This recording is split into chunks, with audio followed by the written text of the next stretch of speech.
William Findley of Pennsylvania, explained the problem this way, quote, "This institution, having no principle but that of avarice, will never be varied in its object, to engross all the wealth, power, and influence of the state." Only 6 years later, Hamilton, then Secretary of the Treasury, and his mentor, Morris, rammed a new privately owned central bank through the new Congress.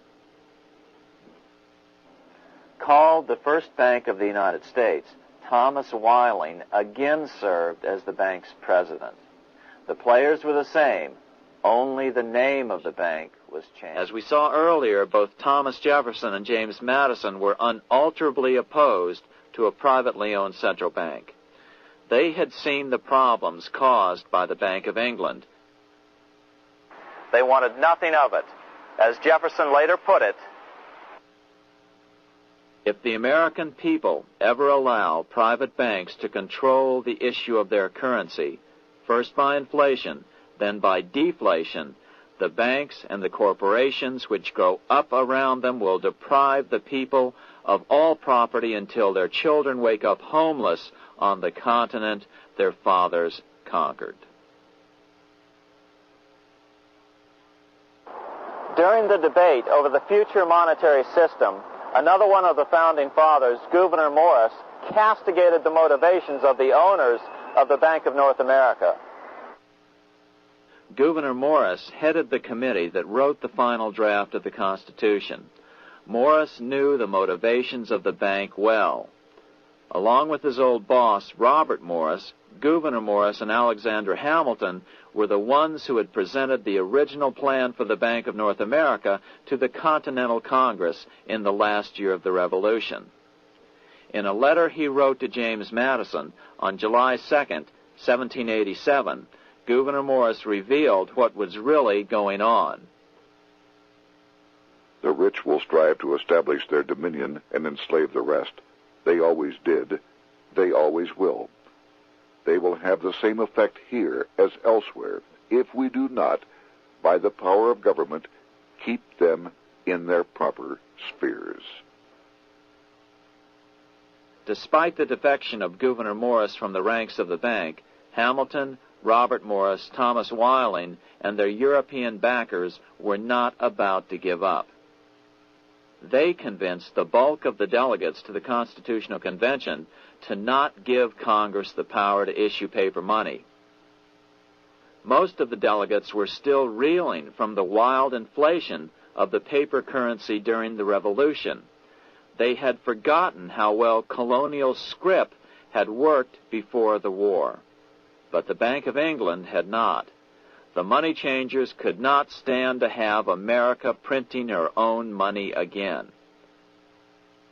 So the Constitution is silent on the matter. This grievous defect left the door wide open for the money changers, just as they had planned. The Constitution had been signed. The money changers struck again. The newly appointed first Secretary of the Treasury, Alexander Hamilton, proposed a bill to the Congress calling for a new privately owned central bank. Coincidentally, that was the very year that Amschel Rothschild made his pronouncement from his flagship bank in Frankfurt. "Let me issue and control a nation's money, and I care not who writes the laws." Alexander Hamilton was a tool of the international bankers, and he wanted to create the U.S. Bank, the BUS, or the Bank of the United States, and did so. Interestingly, one of Hamilton's first jobs after graduating from law school in 1782 was as an aide to Robert Morris, the head of the Bank of North America. In fact, the year before, Hamilton had written Morris a letter saying, "A national debt, if it is not excessive, will be to us a national blessing." A blessing to whom? After a year of intense debate, in 1791, Congress passed the bill and gave it a 20-year charter. The new bank was to be called the First Bank of the United States, or BUS. Here we are in front of the First Bank of the United States in Philadelphia. The bank was given a monopoly on printing U.S. currency, even though 80% of its stock would be held by private investors. The other 20% would be purchased by the U.S. government. But the reason was not to give the government a piece of the action. It was to provide the capital for the other 80% owners. As with the old Bank of North America and the Bank of England before that, the stockholders never paid the full amount for their shares. The U.S. government put up their initial $2 million in cash.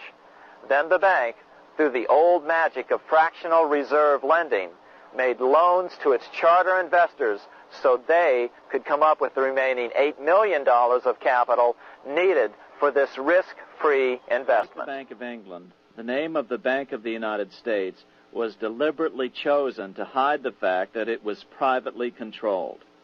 And like the Bank of England, the names of the investors in the bank were never revealed.